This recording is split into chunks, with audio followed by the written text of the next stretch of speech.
Well, today we're going to talk about a couple of interesting cases. We've got the O'Keefe Media Group did an undercover sting with the Glenn Prager, who was the original investigator in the Epstein files. We're going to talk about Joy Reid has a brand new podcast. If you can believe it, yes, she has a podcast. And she says some really interesting things on her podcast about not paying income tax.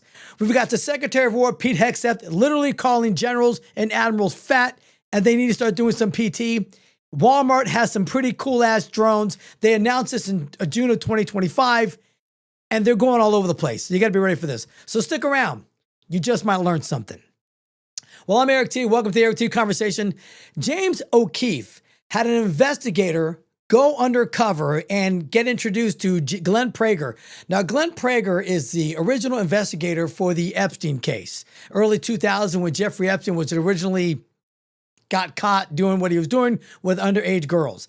So if you don't know, I'm going to give a little bit of background on this guy because he's an interesting character. He was there for the entire investigation. He's the one that actually put the case together for the prosecutor, Alex Acosta, who was then the federal prosecutor who gave Jeffrey Epstein a very light and easy sentence. Like, he didn't even have to go serve time in jail. I mean, he was only on the weekends that he served jail, then the rest of the time he was out. So what happened was this guy, he actually interviewed all of the witnesses for the Epstein case. He interviewed them. He knows exactly who was involved. He knows all the people that were the big players in it. And he knows the deals that were put in place during the Epstein case in that early 2005. So he knows where all the bodies are buried, essentially. So when the investigator from the O'Keefe Media Group went and found them kind of at an airport, it was some interesting things that he had said. Number one, he cleared Donald Trump's name, hands down in that. He cleared Donald Trump's name. He actually went after Bill Clinton. He,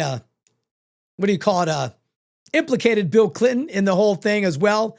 And he also said that the guy was worked for the CIA, that he was worked for Israel and the United States as an agent.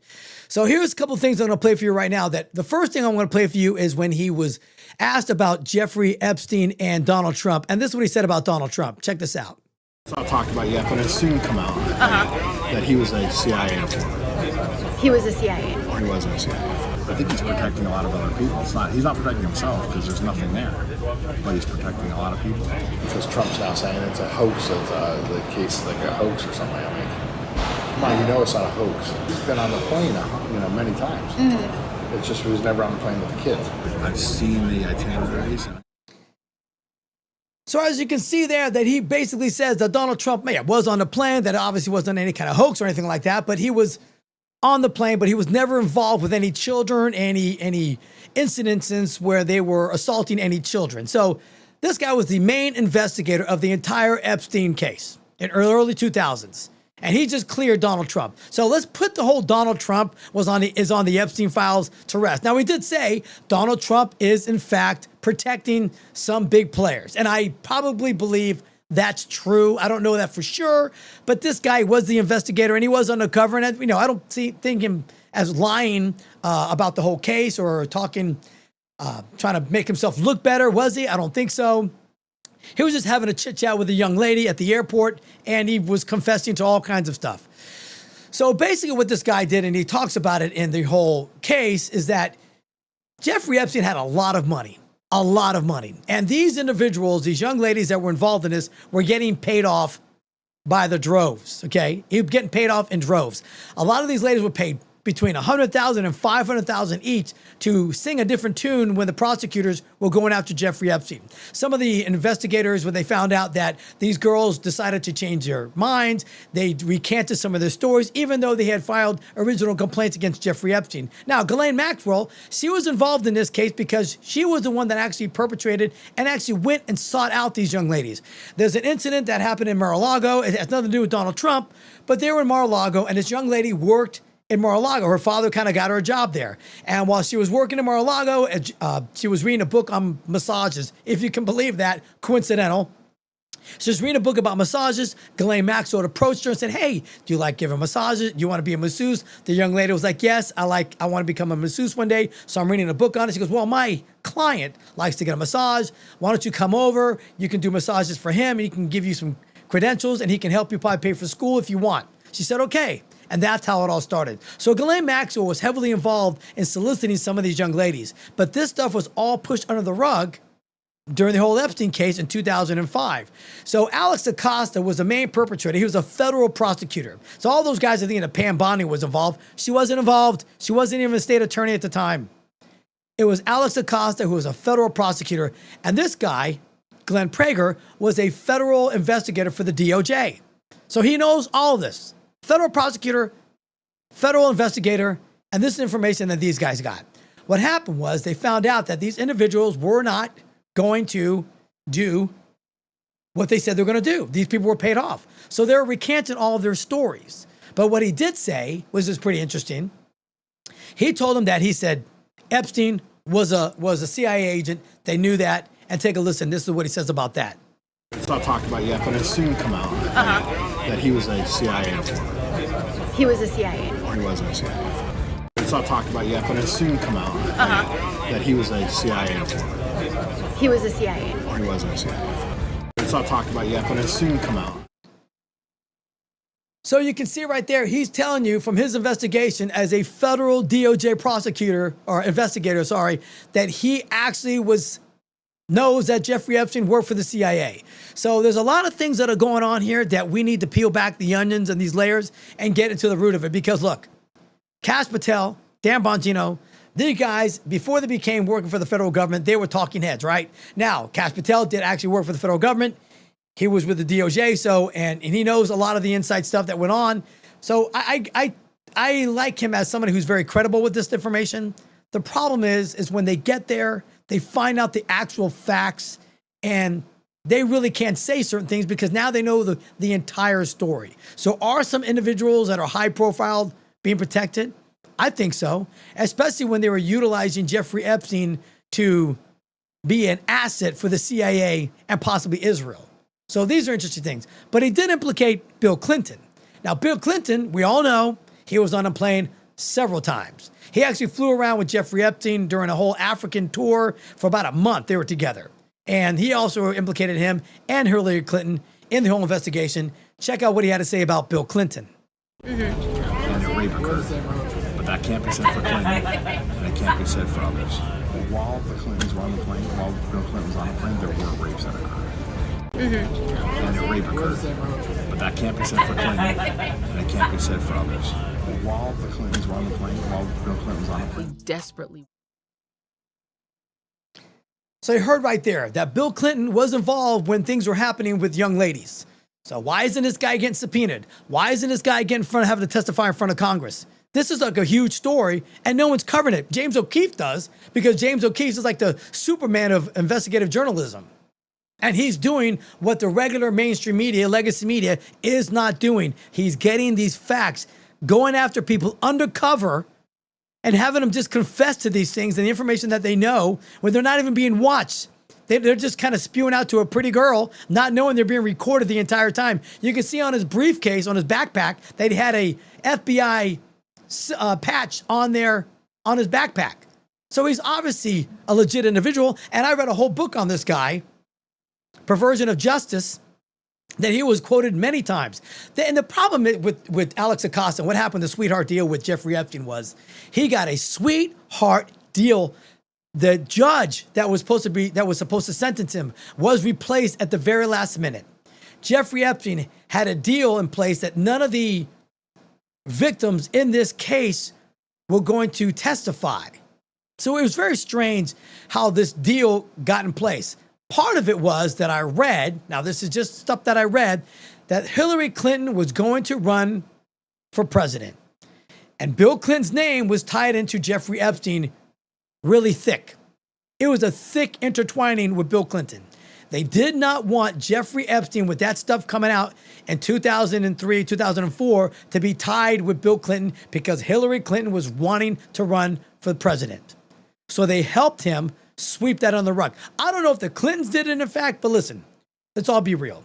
The Clintons are huge, especially in the early 2000s. They had a lot of power. The whole Clinton Foundation and all that stuff, they had a significant amount of power, a significant amount of influence, and this is what happens. So that makes a lot of sense to me. I don't know how much that is factual, but the information that I've read about it, that makes a lot of sense. That Jeffrey Epstein was given a sweetheart deal and everything was sealed and closed by these 3 federal judges that were appointed by Obama because they did not want that stuff coming out and tainting Hillary Clinton's run for president. Now, we'll see what happens. Hopefully these things start coming out, but there's a little bit of a there. And this is interesting. James O'Keefe got the guy who was the actual investigator of this whole thing, and he was given all the information that we aren't able to find anywhere else. So if you guys see this, make sure you share these clips and make sure you share this video and this podcast so other people can find out and get some actual factual evidence that we are seeing from the actual federal DOJ prosecutor, Glenn Prager. And you can look him up. You can look him up and you can find out, yes, this guy was in fact the investigator for the Epstein case in 2005. Now, Joy Reid, the fired CNN host, the blonde-haired lady, she has a new podcast coming out, and she was being interviewed by a lady, and they were talking about a new podcast coming out that she's, going to get out the word and has to be an activist and is going to be really, hard charging information and getting the stuff out that people aren't hearing right now, which is funny because the legacy media is constantly saying all the bad stuff there is and never saying anything good stuff because they know 97% of all the information that comes out about Donald Trump is all negative. We know that. They know that. That's just the way it is. That's how they do it. But she has a new podcast. And it was funny. I'm going to play a little clip for you because she was talking about how the Trump, basically the Trump administration is trying to go back to the 1950s or the early 19th century when we had black butlers and that people were oppressed. And it doesn't make any sense because what she says is we're trying to go back to when we had no income tax. Yes, we are trying to go back to when we had no income tax. Everybody in this country doesn't want income tax. And the funny thing is the tariffs are working at that. And that's the whole thing about the tariffs. And people don't understand that. They don't want to believe it. They believe it's never going to happen, but it is. The magic number is between $700 and $750 billion in tariff revenue every year. Right now, we've taken about $88 billion over the last several years. Now we are way above that number right now. And if we can get to $700, $750 billion in tariff revenue, that is going to replace the $600 billion that we have from federal income tax. And anybody making less than $200,000 will get their tax. They will have anybody making less than $200,000 will not have federal income tax taken out of their paychecks because of the tariffs. Check out what she says.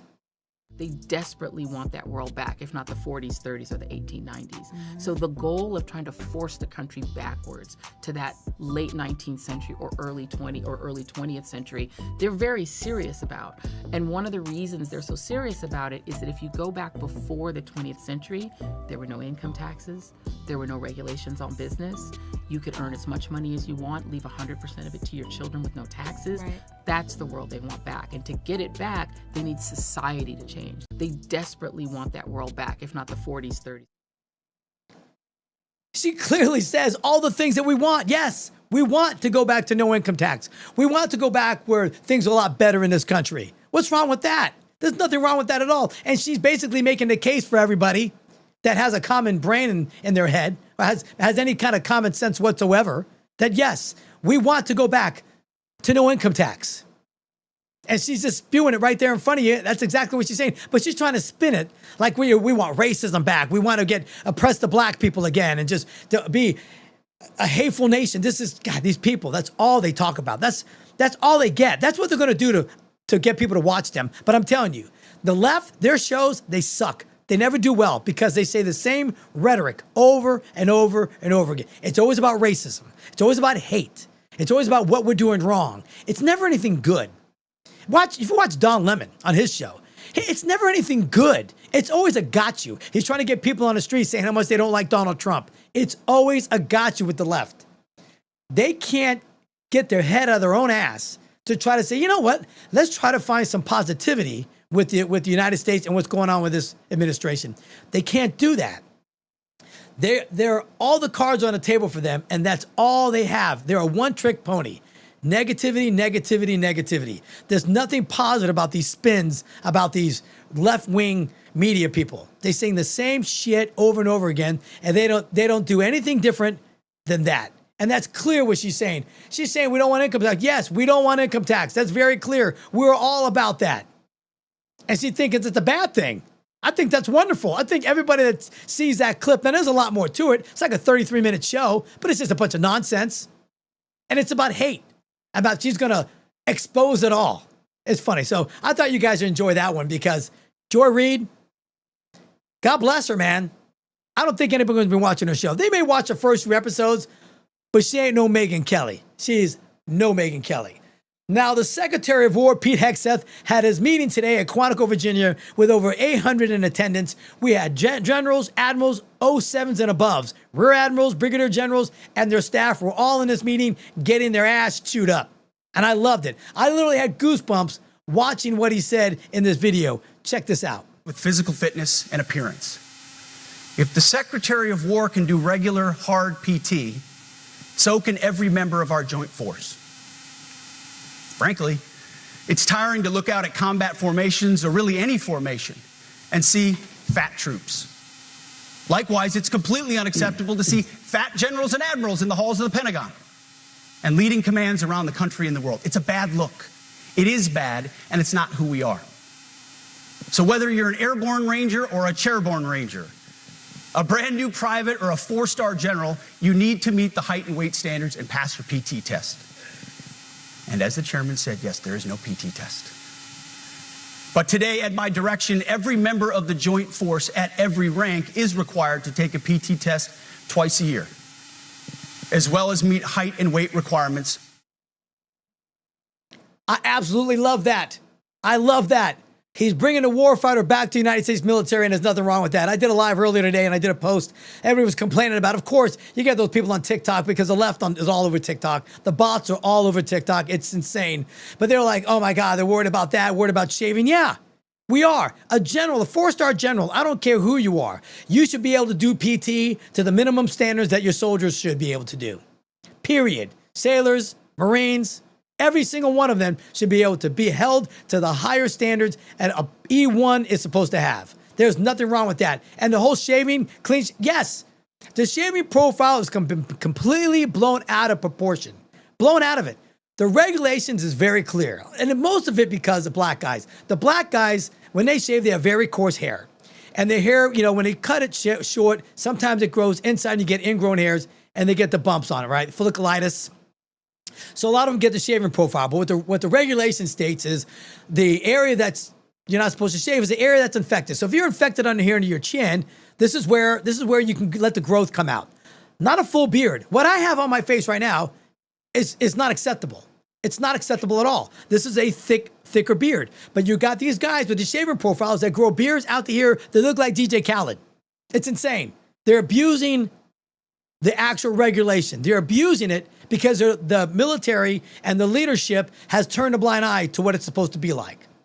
It's supposed to be able to cut with the clippers, you know, like a 0. That's how much you're supposed to have, just a little bit of stubble out there to keep the hair from growing into your skin. That's it. Beards are not allowed. White guys, come on. It's laughable to see a white guy with that. And here's the thing. How about you learn how to shave? You shave. If you've got coarse hair, and I've got coarse hair, okay? I'm an Hispanic male. I have coarse hair. I can never shave up. I have to shave down with the grain. If you're shaving up and not down with the grain, you're going to get ingrown hairs. Everybody knows that. So a lot of guys that have that folliculitis and get the ingrown hairs, you're shaving too close. Now, of course, by 3 or 4 o'clock, I had a little bit of a shadow, but at first thing formation at 0600, my face looked clean. And that's how I did it.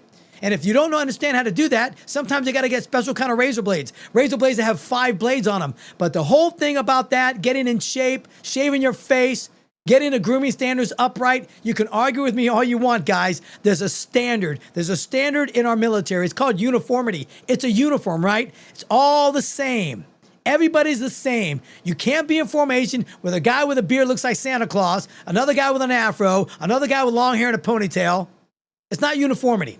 And it's also for safety reasons. If you're out there in the field and you're getting hit with gas, a deadly gas, some kind of mustard gas, for instance, and you put your mop gear on, you put your mask on, and you can't get a good seal when you have facial hair. That's the whole reason why you have clean shaven so you can have a tight seal around your face. They need to fix that. And that's what he's doing. And these generals, if you don't like it, you can get out. It's a good way to get them out anyway. We have way too many generals on staff as it is. I think World War II, we had only maybe 40 generals. I don't know the exact number, but we had in World War II, we didn't have as many generals as we have now. We have generals for everything. And he's trying to cut that down. We have a lot of chiefs. And he's trying to trim that down. So if these guys don't want to accept the warrior ethos, too bad. And yeah, people are like, well, it was a waste of money bringing all these generals in and these admirals in. It was a waste of, no, it's not a waste of money. Sometimes in the military, you got to get face to face with your troops. Sending them a memo isn't going to be satisfactory. It is getting in their face. It is getting live and telling them straight up, this is how it's going to be from now on. If you don't like it, every general's got at least 20 years. They could turn in the papers and go work for the Department of Defense somewhere in a civilian contractor. They have a lot of connections, right? They can do that if they want. But this is the new military now. And if you don't like it, you can hit the pavement. And I was a little on the fence with Pete Hegseth. I got to be honest. Not because I didn't think he could do the job. Just some things that he said when he was an actual Fox analyst about, veterans, disability, and how some veterans use the system and get these organizations to help them get the disability claims. He didn't like that. And it's easy for him to say because he was probably making $250,000 a year on Fox. Okay, so I was a CNN analyst. He was a Fox guy. But so, yeah, he was able to say that, okay, guys that had disability. But I don't think anybody, whether you use an organization to help you get your disability or not, I don't care. You're a veteran. You deserve every dollar that you have coming to you. I believe it. I didn't like that. But since then, he's actually done a really good job. And he's leading from the front. He can do the push-ups. He can do the sit-ups. He's in his mid-40s. He's not really an old guy. I mean, I'm 52, and I can do it. So I think all the generals that are probably in their late 50s, maybe early 60s if you're a 4-star, should be able to do at least the minimum PT standards. And I think that's fantastic. And it's not a waste of money because doing it in a memo, sometimes it means a lot when you get dressed up and down by the big boss. It has a lot more play. And Walmart has drones. I don't know if you know this or not, but Walmart is delivering drones. Walmart is using drones to deliver the goods to your house. Right now, they've done over 100,000 different drone drops throughout the country. They've got places like Atlanta, Charlotte, Houston, Orlando, Tampa, and it's fast delivery. I mean, when you order, you're seriously getting your products in about 30 minutes from the time that you order. So what they've got going on right now, so it helps with their speed and convenience. The promise is ultra-fast delivery of items you forgot. Milk, eggs, medicine. Now, they can't deliver anything that's over 10 pounds. So you can't get a flat screen TV yet, but I'm sure it's coming. It's a competitive edge. To compete with Amazon and other logistic retailers, having aerial delivery is a huge game changer for them right now. And it's very cost efficient and scaling. While per delivery costs today can be really high, like, oil, gas prices, things like that, delivery trucks, paying somebody to deliver products, scaling and automation, more drones, better routing may bring the cost down. And it's also automated. So these drones they're autonomous. So nobody's flying them. They do have FAA people monitoring the flight patterns of these drones. So they're just not running amok. But it's pretty cool. Check this out. This is pretty interesting.